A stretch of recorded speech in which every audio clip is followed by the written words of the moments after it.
Hi, it's Bertha with Be Well with Bertha. I am a licensed massage therapist and a physical therapist assistant, and I've been doing a lot of videos on the stretches that I do, especially being a therapist and never getting massages.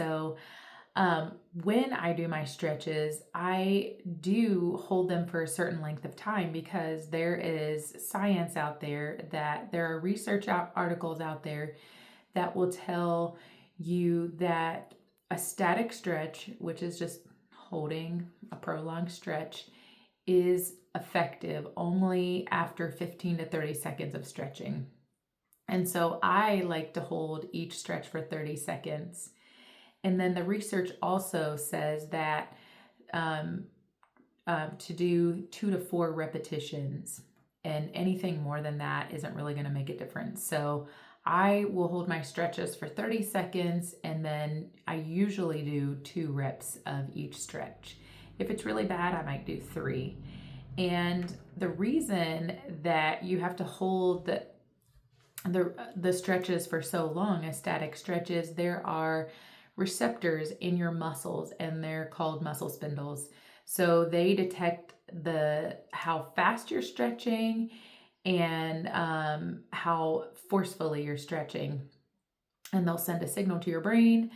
And there's a lot that's going on. You're sending signals to the brain when you're doing that static stretch to let go and lengthen, allow that muscle to lengthen. Because if you didn't have that, our bodies are amazing the way that God created them. It's a protective thing. So if you didn't have those receptors, you could literally just really injure yourself by just really stretching and lengthening a muscle too far. And so I wanted to show you this little hair tie thing. If I just do a quick stretch, it's just gonna snap back to its original length. But this is made of plastic, and the longer that I hold this, the more it's going to maintain that stretch. So if I held this for 30 seconds and did that over and over 2 to 4 times, I'm going to stretch this, and it's just going to get really big.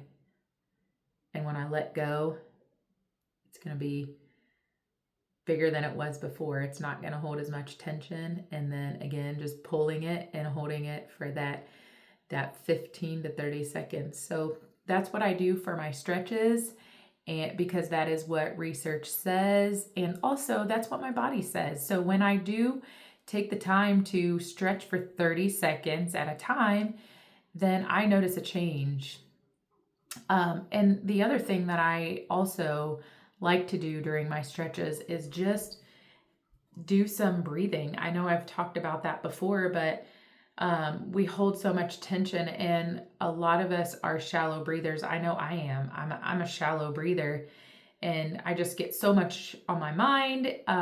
As a mom, as a working mom, my mind's always going on the next thing and the next thing. And so then my shoulders creep up, and I don't even realize that I'm holding my breath until I'll just be like, So when I'm doing a stretch, I will try to just focus on that breath and just take a nice deep breath in and nice breath out. And that just helps me relax those muscles. It's sending signals to my brain, telling my body to chill out. So I just wanted to share a little bit of education on the length of my stretches. And I hope you all have a blessed day. Love you all. And I'll talk at you later.